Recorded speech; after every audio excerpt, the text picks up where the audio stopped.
السلام علیکم ناظرین، فرامین جناب امام علی علیہ السلام کے سلسلے کی ایک نئی ویڈیو کے ساتھ آپ کے سامنے حاضر ہوں۔ ہماری اس ویڈیو کا عنوان ہے معاشرت۔ جناب امیر علیہ السلام فرماتے ہیں، اپنے دل کو تمام لوگوں کے ساتھ احسان و مہربانی کرنے کا خوگر بناؤ اور ان پر کسی قسم کا ظلم نہ کرو۔ ان کے لیے تلوار نہ بنو کہ تمہاری طرف سے انہیں کوئی نقصان نہ پہنچے۔ اپنے بھائی کی عدم موجودگی میں اس کا ذکر اسی چیز کے ذریعے کرو کہ جس کے لیے تم پسند کرتے ہو کہ اس کے ساتھ تمہارا ذکر کیا جائے، اور جو چیز اس کو پسند نہ ہو اسے نہ چھیڑو، اور اس چیز کو چھوڑ دو جس کے آشکار ہونے کو تم اپنے لیے پسند نہیں کرتے۔ جس چیز کو تم غیر کے لیے غلط اور نازیبا سمجھتے ہو اس کو اپنے لیے بھی غلط اور نازیبا سمجھو، اور لوگوں کے لیے اس چیز کو پسند کرو جس کو تم اپنے لیے پسند کرتے ہو۔ معمولی میل جول دین کو محفوظ رکھتا ہے۔ عام لوگوں کو، خصوصاً ان لوگوں کو اپنے اہل و عیال اور اپنے خاص افراد کی طرف سے انصاف فراہم کرو جن سے تم کچھ چاہتے ہو، اور دوست و دشمن کے ساتھ عدل کرو۔ جس نے تمہارے ساتھ محکم دوستی کی ہے یا تم سے خندہ پیشانی کے ساتھ ملا ہے، تم بھی اس کے ساتھ محکم دوستی کرو یا اس کے ساتھ خندہ پیشانی سے پیش آؤ، اور جو تم سے عذر خواہی کرے اس کے عذر کو قبول کر لو، اور جو تمہارے ساتھ بدسلوکی کرے تم اس کے ساتھ نیک سلوک کرو۔ حرمتوں کا خیال رکھو اور اہل مروت کی طرف رغبت کرو کہ حرمتوں کی رعایت اور ان کا پاس و لحاظ رکھنا نیک خصلت پر دلالت کرتا ہے، اور صاحبان مروت کی طرف رغبت کرنا بلند ہمتی کو آشکار کرتا ہے۔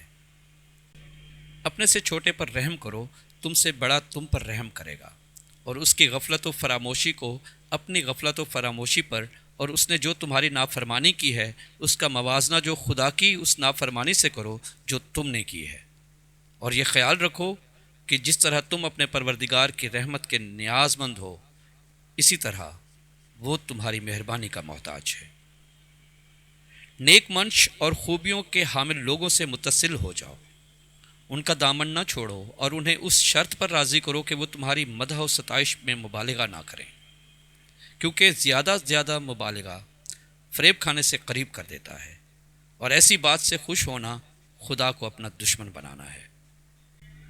خود کو اپنے اور غیر کے درمیان ترازو قرار دو، خود کو اپنے اور غیر کے درمیان ترازو قرار دو، اور اسی کے لیے وہی پسند کرو جو اپنے لیے پسند کرتے ہو، اور جو اپنے لیے نہیں پسند کرتے اسے دوسروں کے لیے بھی پسند نہ کرو۔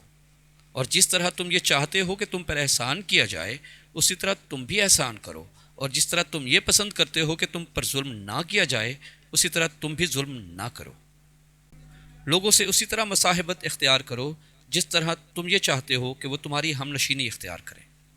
خبردار، برے لوگوں کی صحبت اختیار نہ کرنا کہ ان کی مثال آگ کی سی ہے، جو بھی اس کے پاس جاتا ہے اسے جلا کر خاک کر دیتی ہے۔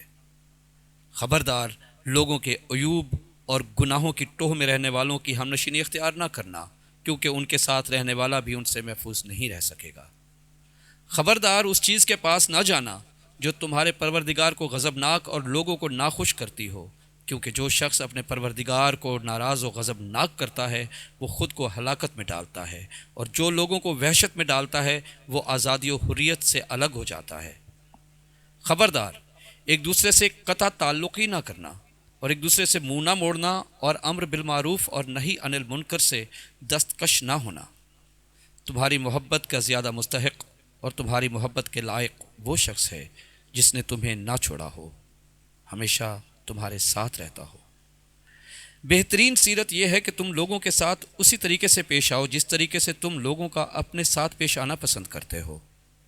بدترین سیرت یہ ہے کہ تم لوگوں سے عدل و انصاف کی توقع تو رکھو لیکن ان کے ساتھ انصاف نہ کرو۔ لائق ترین انسان کہ جس سے تمہیں محبت کرنا چاہیے وہ ہے کہ جس کا نفع و فائدہ تمہارے لیے اور ضرر دوسروں کے لیے ہے، یعنی وہ تمہاری دنیا و آخرت کو نقصان نہ پہنچاتا ہو اور اس سے تمہیں کبھی کوئی نقصان نہ پہنچا ہو۔ بے شک بہترین زینت اور نیک سلوک وہ ہے کہ جس کے ذریعے تم لوگوں میں گھل مل جاؤ، جو تمہیں ان کے درمیان حسین و جمیل بنا دے اور تمہارے خلاف ان کی زبان نہ کھلنے دے۔ بجائے محرومیت کے اپنی طرف رغبتوں کو برقرار رکھو، یعنی اگر لوگوں کو تم سے امید ہے تو انہیں نا امید نہ کرو۔ مرد اپنے عہد کا بیٹا ہے، یعنی ابن الوقت ہے۔ اچھی معاشرت کے ذریعے محبت و دوستی محکم ہوتی ہے۔ اچھے روابط اور حسن معاشرت کے ذریعے ہم نشین ایک دوسرے سے مانوس ہوتے ہیں۔ حسن معاشرت سے رفاقت اور دوستی میں استحکام پیدا ہوتا ہے۔ بدترین رشتہ دار وہ رفیق ہے جو کینہ رکھتا ہے۔ حسن معاشرت محبت و دوستی کو محکم و مضبوط کر دیتی ہے۔ لوگوں سے ان کے اخلاق کے ساتھ ملو اور ان کے کردار میں ان سے جدا ہو جاؤ۔ لوگوں سے اس طرح گھل مل جاؤ کہ اگر مر جاؤ تو وہ تم پر روئیں، اور اگر کہیں چلے جاؤ تو وہ تمہارے آنے کے منتظر رہیں۔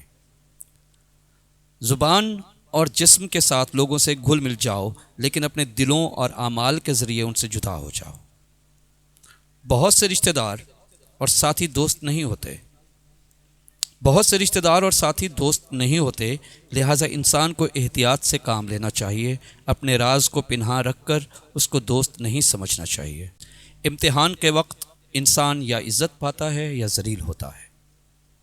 اہل فضل کے ساتھ نشست و برخاست رکھو تاکہ نیک بخت اور ہوشیار ہو جاؤ۔ صاحبان عقل کے ساتھ معاشرت رکھنے سے دل آباد اور باغ باغ ہوتے ہیں۔ جاہل سے قطع تعلقی عقل مند کی رفاقت و ہم نشینی کے برابر ہے۔ عقل مند تم سے اس وقت الگ ہوگا جب تمہارے اندر تعلقات کو برقرار رکھنے کی صلاحیت نہیں پائے گا۔ لوگوں سے انہی کے اخلاق و عادات کے ساتھ ملتے رہو تاکہ ان کی ضرر رسانی سے محفوظ رہو۔ جس کے ملنے والوں کی کثرت ہو جاتی ہے اس کا اعتماد گھٹ جاتا ہے یا اس کی حفاظت کے امکان کم ہو جاتے ہیں۔ جو لوگوں کے ساتھ نشست و برخاست کرتا ہے وہ ان کے ہیلوں کا شکار ہوتا ہے۔ جو لوگوں کے ساتھ نشست و برخاست کرتا ہے اس کی پاک دامنی کم ہو جاتی ہے۔ جس کی معاشرت اچھی ہوگی اس کا حلقہ احباب وسیع ہوگا۔ جو لوگوں سے چشم پوشی کرتا ہے اور ان کی معمولی باتوں پر نکتہ چینی نہیں کرتا وہ ان کی رفاقت سے لطف اندوز ہوتا ہے۔ جس کی زندگی تمہیں فائدہ نہ پہنچا سکے اسے مردہ سمجھو۔ اپنی طرز معاشرت کو سنوارو، سختیوں پر صبر کرو اور انصاف کی صلاحیت کو بروئے کار لاؤ۔ لوگوں کے لیے وہی چیز پسند کرو جو اپنے لیے پسند کرتے ہو تاکہ مسلمان رہ سکو۔ ناظرین کرام، اگر آپ کو یہ ویڈیو پسند آئی ہے تو اسے لائک کریں اور اپنے دوستوں کے ساتھ شیئر کیجیے اور کمنٹ سیکشن میں اپنی آراء سے ضرور نوازیے۔ نئے آنے والے دوستوں سے گزارش ہے کہ اس چینل کو سبسکرائب کر لیں اور بیل آئیکن کو پریس کر دیں تاکہ ہر نئی آنے والی ویڈیو آپ تک بر وقت پہنچتی رہے۔ بہت شکریہ، والسلام۔